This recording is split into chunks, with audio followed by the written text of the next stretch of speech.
Hey everyone, welcome to the channel.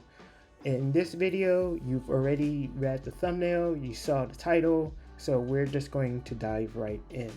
In order to turn on private browsing in Safari, you want to open Safari, press and hold on the icon on the lower right hand corner, and then tap on New Private tab.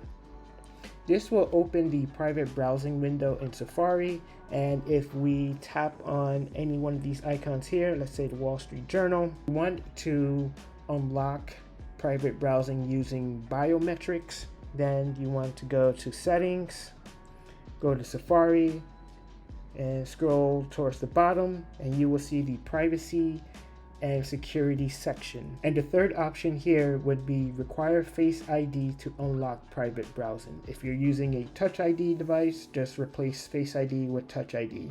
If you turn that on, and the next time you go to Safari, then Face ID on this phone is going to scan your face in order to open that private window. If you found this helpful, please like, comment, share, do all of the YouTube things, and I will see you in the next video. Take care.